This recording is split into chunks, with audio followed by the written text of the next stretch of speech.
Our top focus this morning in a visit that will mark a new chapter in Sino-India ties. Chinese President Xi Jinping will arrive in India today on a 3-day visit. The Chinese contingent is likely to focus on boosting trade and investment besides addressing the contentious border issue. Chinese officials have indicated that Beijing is looking to commit between 100 to 300 billion US dollars on projects, including high-speed rail and smart infrastructure.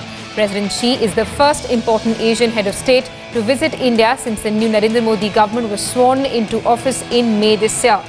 His first stop will be the state of Gujarat, which is not only Modi's home state, but also where China has made huge investments in the past. China is expected to commit investments worth $6.5 billion in setting up industrial parks in Maharashtra and Gujarat, along with signing purchase agreements of over $3 billion with domestic companies. In addition, about 16 documents are likely to be signed in areas such as trade and economic development, drug administration and cooperation. Prime Minister Modi set the tone for President Xi's 3-day visit, calling it an inch towards the miles that the two nations have to cover together. In fact, Modi said that every inch that India and China cover has the potential of rewriting history. Every mile crossed will be a long way in making this planet a better place. New Delhi, meanwhile, is abuzz with speculation that President Xi Jinping could raise the issue of setting up a maritime Silk Route between the two countries. Even as New Delhi walks a tightrope on diplomacy, it's also looking at talking tough on boundary issues. The government will be tempted to accept Chinese terms on the Silk Route, but would Beijing be willing to address bilateral security issues? New Delhi would also not like to be caught in a position where it is accused of cozying up to Japan, especially after Modi's visit to Tokyo. Chinese incursions along the line of control ahead of President Xi's visit also making headlines. Troops of the People's Liberation Army have intruded 500 meters inside Indian territory and put up tents near Demchok village in Ladakh. The Indian Army and PLA were locked in a 3-week standoff in May last year. A total of 334 incursions from the Chinese side have been reported along India's disputed border with China in 2014 alone. Eastern Ladakh continues to be a flashpoint between India and China. A flag meeting was held between military commanders on Monday after a troop face-off in Chumar. A civilian confrontation has been persisting in Demchok as well. India has strongly objected to the People's Liberation Army's attempts to construct a road leading right up to the line of actual control in the Chumar sector. Both sides, though, have agreed to a drawdown and set up teams to re-establish peace. This is an issue that's likely to be taken up in talks between Modi and President Xi as well. We have with us live this morning former diplomat Rajiv Dogra. Thanks so much for taking our time from your schedule and speaking to us this morning, Mr. Dogra. How do you see this big meeting between President Xi Jinping and Narendra Modi, in spite of the fact that there are incursions being reported in Ladakh? This is going to be a high-tension meeting. Well, I think we should look at it in many ways, because it's a meeting between the leaders of two countries which have a combined population of 2.5 billion and which have two of the largest standing armies in the world, and one of the countries is really the manufacturing hub of the world. So made in China is almost available in every corner of the world. That made in China is coming to an India which wants to invite the world to make in India. So whether made in China would be willing to participate in Make in India on Indian terms and on terms which benefit both the countries remains to be seen. But what is certain is that China also is giving importance to this visit, because the President is coming with a very high-powered political and business delegation. He is accompanied by a Politburo member, he is accompanied by the Special Representative for Boundary Talks.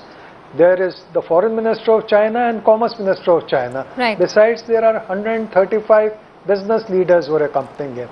But whether that translates into accommodation as India wishes on boundary issues, and whether that translates into huge investments as India is expecting and hoping, that remains to be seen. Right. And the next 2 days will reveal a lot. Mr. Dogra, I want to understand why is it that China and Japan are literally fighting with each other to make investments in India? What is it about the Modi government that suddenly changed India's image, and how is the India government's policy any different from what the UP had to offer? Well, there's no doubt that Mr. Modi's arrival on the scene has certainly excited Indian people, of course, but also the world at large. And in that I include both media and the political leadership of the world. They feel that here is a man who not only promises quickly, but also aims to deliver. So you have a combination of quick decision making and quick implementation.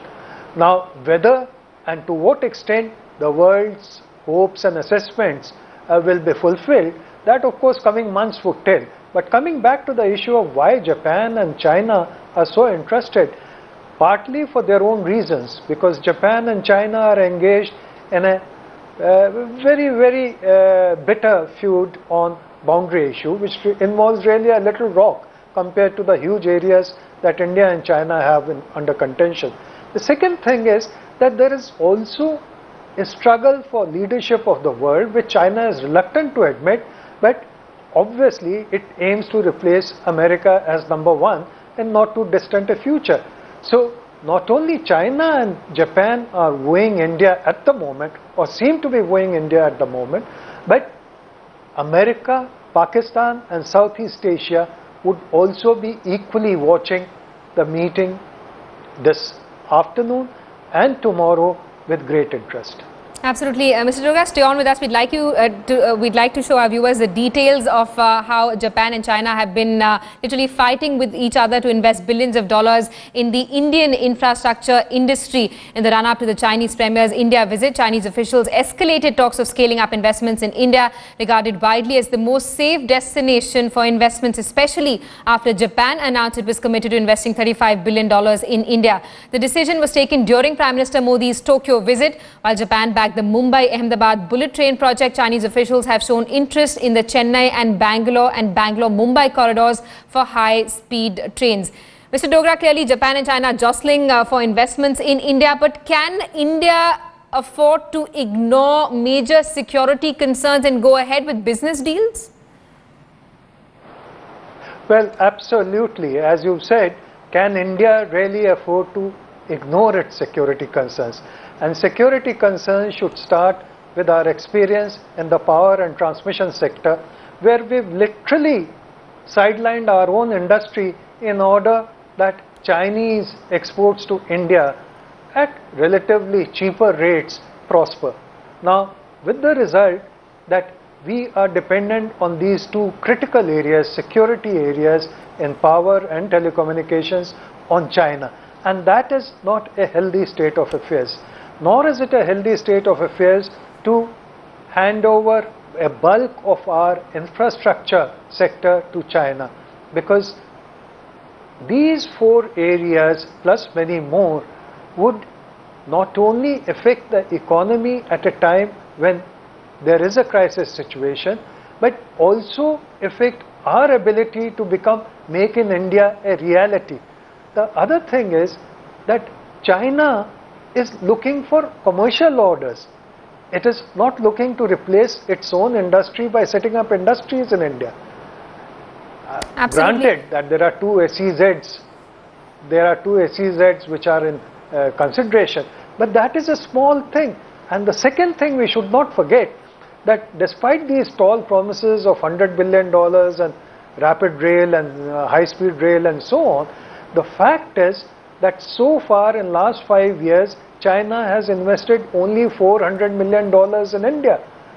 And that is not anything which, you can really boast about.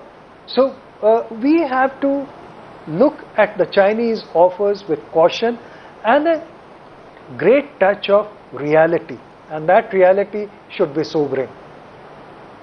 All right, Mr. Dogra, you're basically saying that India allowing China to set up manufacturing units means that India will also become dependent on the Chinese economy for jobs.